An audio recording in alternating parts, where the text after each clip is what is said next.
Can the United States afford to continue that kind of foreign assistance to Africa for AIDS, malaria, could run into the billions of dollars? It depends upon priorities. Secondly, it depends upon looking at the program and asking the question, has that aid been successful? In other words, let's look at the whole problem. Was the author of the Global Fund Bill and the Millennium Challenge in the United States Senate and someone who worked with the president on PEPFAR to deal with the issue of AIDS in Africa. I believe it's absolutely essential. Africa was a country on the brink. Ron Paul.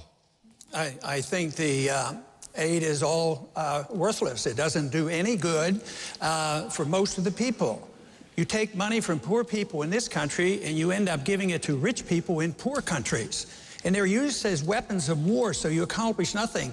We should export maybe some principles about free markets and sound money, and maybe they could produce some of their own wealth. But this whole idea of talking about the endless wars and the endless foreign aid, it seems like nobody cares about the budget. I mean, we're in big trouble, and nobody wants to cut anything. So if you're going to keep sending foreign aid overseas and these endless wars that you don't have to declare and go into Libya without even consulting with the Congress, the biggest threat to our national security is our financial condition.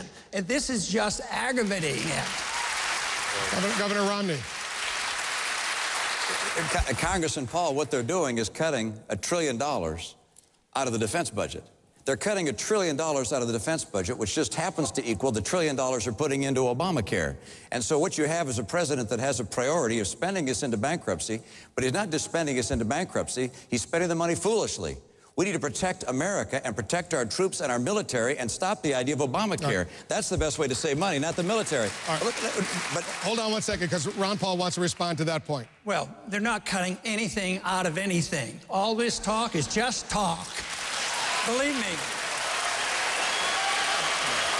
They're nibbling away at baseline budgeting. It's automatic increases. There's nothing cut against the military, and the people on the Hill are nearly hysterical because the budget isn't going up as rapidly as they wanted to. It's a road to disaster. We better wake up. Oh, okay.